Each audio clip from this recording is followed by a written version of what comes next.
One. Good morning. So every week, or every unit anyway, I'm going to give you a few pointers to just introduce some concepts. Obviously, we'd like you to collaborate and actually get deeper into the content of each unit through your discussions as a group. But we do have to sometimes introduce a couple of concepts to make sure that that discussion becomes as rich as it can be. So that's the points of this little capsule, and I'll keep them as short as I can. It's just to push you a little bit further in your reflection to make sure you have the concepts and the terminology to explore further the questions that are set up for you. So today, the objective is to offer an opportunity to engage with material and concepts that they have not yet encountered, support students as they widen their weekly reflection. Sometimes I'll do it weekly, sometimes I'll do it per unit. I think in Unit 1, I'll probably do it just once. In Unit 2 and 3, we'll probably have a couple.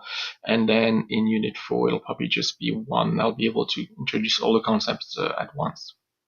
And the objective is also to add clarity where students are still battling with some concepts. So there may be concepts I discussed today that I may be able to clarify concisely so that you don't battle with them through the unit.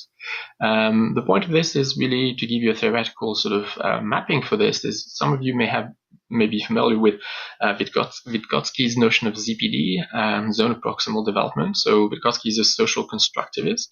At some point, you will probably need to throw yourself into this theory, which is called social constructivism. And basically, everything we do at Royal Road is greatly inspired by social constructivism. This notion that students construct knowledge together. It's not so much about a teacher presenting information to you, but it's about you as learners co-creating together through discussion, dialogue, and collaboration. So you're very familiar with that because it really feeds the teaching model at Royal Road. But Vygotsky makes a caveat and says that this works really well, but at some point a person has to introduce small elements, new concepts, just to push people slightly out of this zone where they are able to work together, but sometimes they don't have access to something new, and that's the access to something new, which is going to allow more dialogue and more discussions. So that's what we're doing with this capsule. And then I may introduce some readings and resources in context. So give you a few more resources. These are not all stress radar, not extra readings. You have enough readings on the course and they're all on Moodle. These are just readings that you could use if you're referencing, or maybe later in your masters you will want to go back and explore some of this and have more time, and you'll have references there to explore them. So this week's it's fairly personal. You will see that we ask you to look at your experiences with technology and perceptions of technology. So I assume that the discussion is going to get very quickly very personal.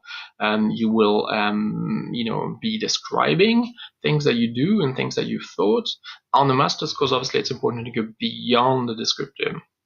And this is where I'm jumping in to just give you a few concepts, not even give you a few concepts, just flag a few concepts that you need to think of, and that you may, as you explore these concepts, be able to articulate them into your discussions.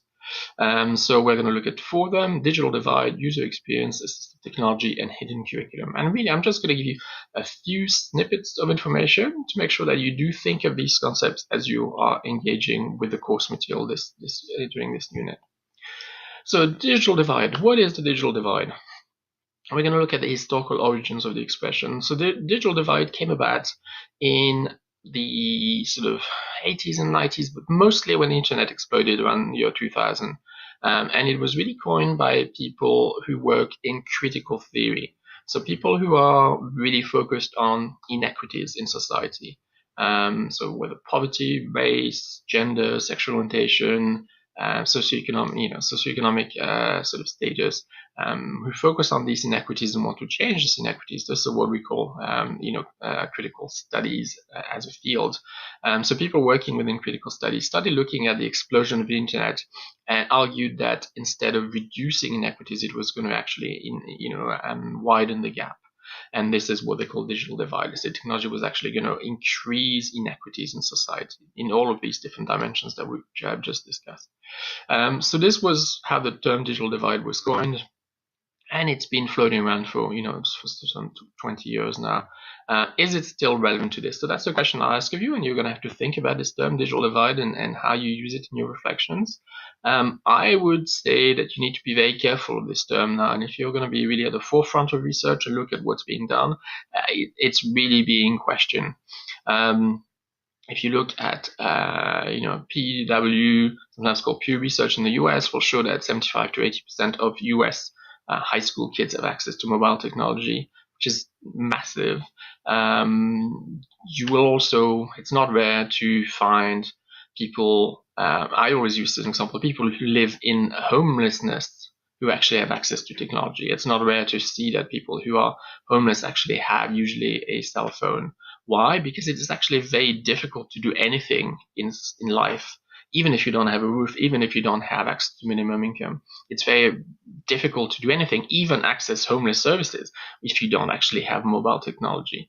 So, if you think of Maslow's pyramids of needs, we have tended to put technology at the very top, but because of price changes, because of societal trends, because of market evolutions, I would argue that maybe technology has now gone to that very bottom, where people sometimes will think of technology before they even think of food, before they even think of housing, before they even think of other needs, because that has become an affordance to getting other things. I'll give you another anecdote. I was in Mumbai in India for a conference last year, and I was able to take a social justice tour. So this company who does tours for visitors in the slums of Mumbai, and the money goes to creating schools within the slums. It's very well done. It's very respectful. No cameras allowed. You're in very small groups. You interact with people throughout the day. And at one point, this young girl who was giving us the tour, she was 16 years old, pointed to a tower and she said, "What do you think this is?" And it was obviously a satellite tower, and with lots of dishes on it, and it was a cell phone tower within the slums. Now the slum has no running water, has no electricity, houses several million people, but there's reception. Most people you'll see carry on a cell phone. So we have to rethink this notion of digital divide, this notion that people who are disadvantaged in society don't have access to technology. That's just not true at all. Think about also all the homeless people that you will see actually using email services and go to community centers and libraries. Things have changed. Things have changed enormously in the last 20 years, which doesn't mean that there's no inequities, which doesn't mean there's no divide. But you are going to have to be more subtle in understanding what this new divide is. And especially for us in schools, one thing that we have to keep thinking about, and that the literature shows us, is that when we talk about access to digital technology for students, it's mobiles and cell phones. When we think about technology for teachers, it's computer screens or anything, tablets, anything that has a wide screen. And that has become an extremely relevant divide. We conceive things for widescreen. Our users are using small screen mobile technology. And that is becoming a huge divide. And we will have to talk on this course to what extent we are ready and able and willing to accommodate the fact that the users actually use mobile technology. And until we do that, we actually have a divide. But it's not a digital divide. It's more about the user and the tool divide. So I hope this triggers this. You're going to find lots of text on this if you're interested in this, and it's certainly a reflection. Even without access to references, I think you're able to articulate on your experiences every day, as I've just shown you. User experience. I'm not going to spend too long on this, but if you look at the industry of the net, certainly, but even before that, industry of manufacturing. Industry has always focused on user experience.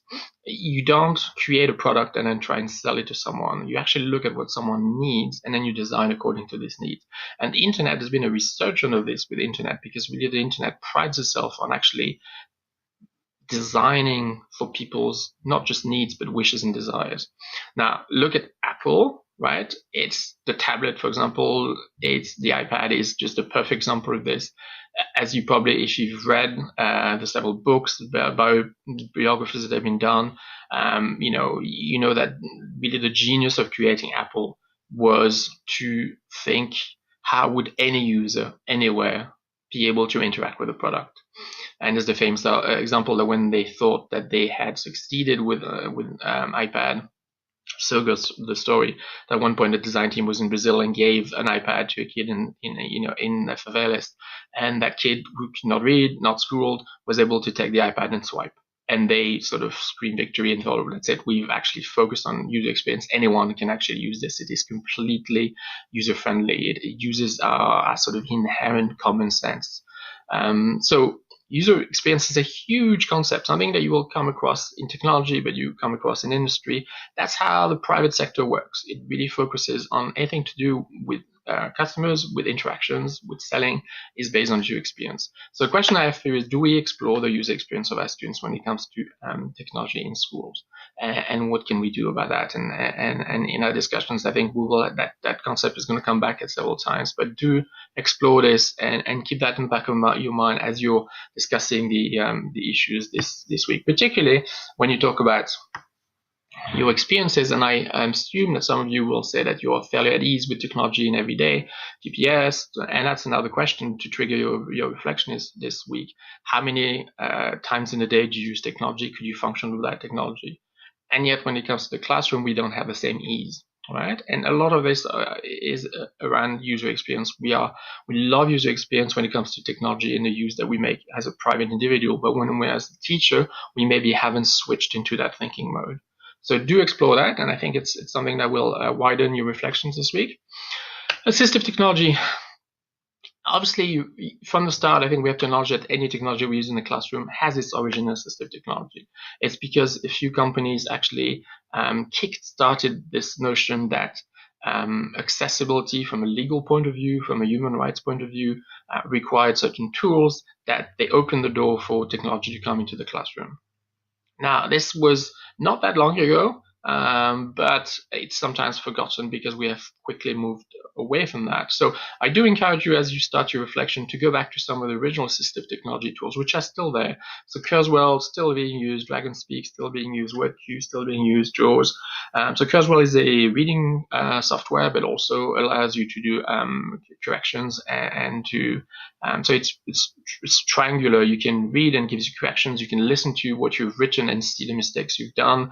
It has all the three features in it. DragonSpeak, voice to text, which has changed a lot in the last 2 decades, but was the first sort of software to be able to do that. WordQ, again, predictive spelling, very helpful for dyslexia, can be used as a reading software as well. JAWS for visually impaired students, reads the text to them and is compatible with most systems. And Zoom Text, originally, now it seems like something fairly common, obviously ability to enlarge text, but at the time it was revolutionary.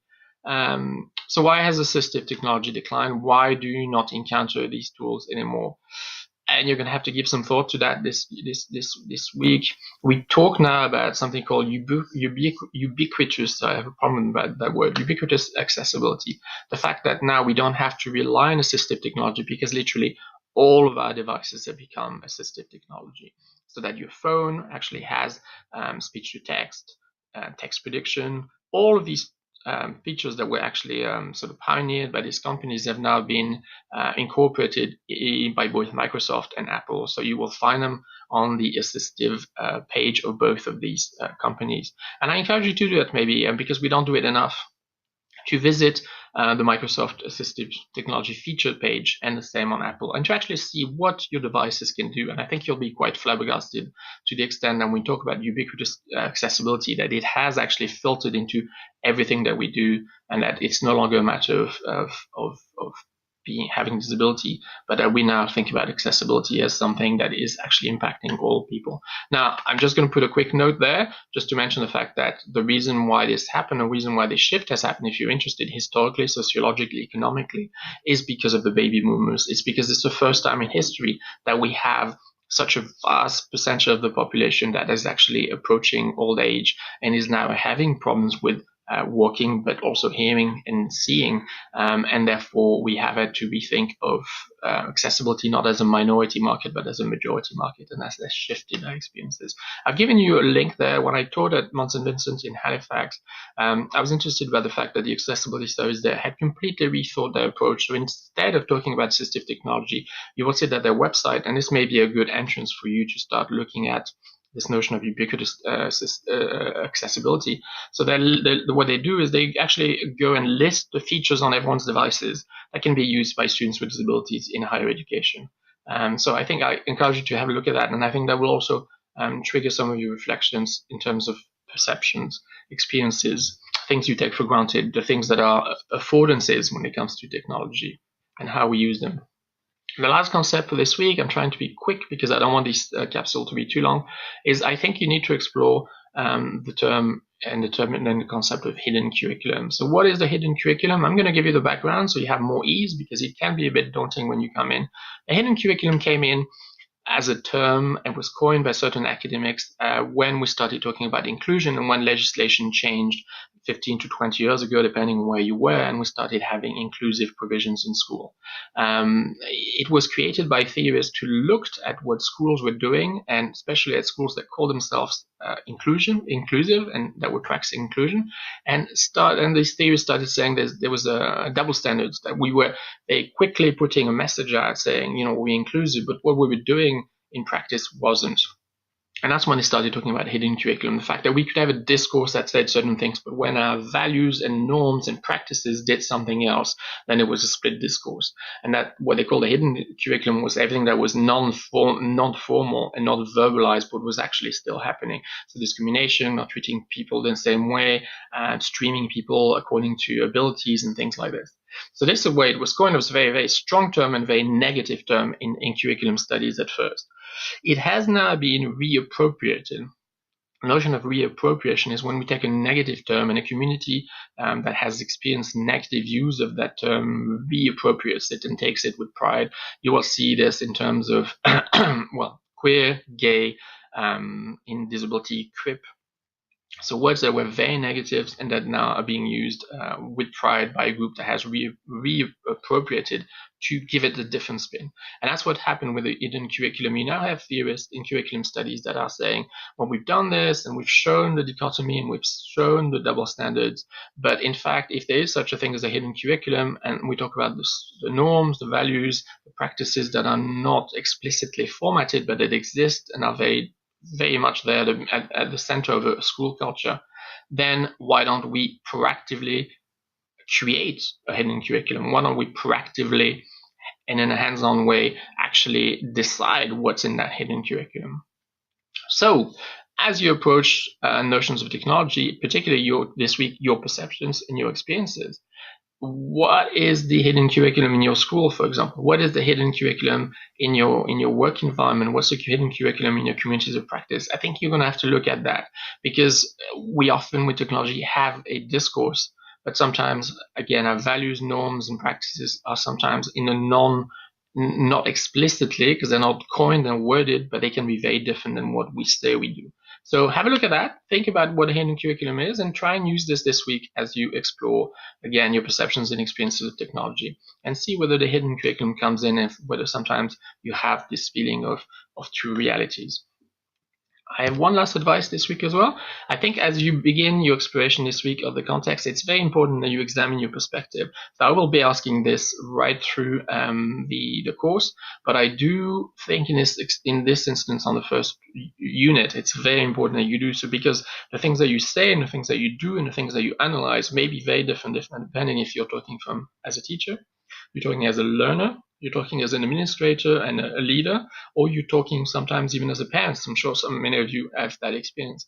And all of these points of views are valid as long as you're transparent and you acknowledge them and you analyze them in light of the fact that you are adopting that perspective. So always be explicit, always make sure that you tick the boxes and you start off by saying, I'm speaking as a, or I'm sharing as a, and then during the same contribution, you may have different contributions to make depending on whether as a teacher I feel this, as a student I feel this, as a parent I feel this, as a leader I feel this. Okay, so I encourage you to do this actually systematically across the course, but particularly in Unit 1. Okay, that's it. I want to keep it short, so I'll post that now, and then I will see you for the Collaborate session at 6 o'clock tonight. I hope technology is working and that this recording was clear, because I'm in Tofino for 24 hours, and I'm doing this from a hotel room. It'll be a bit better when I'm home, but I will speak to you soon.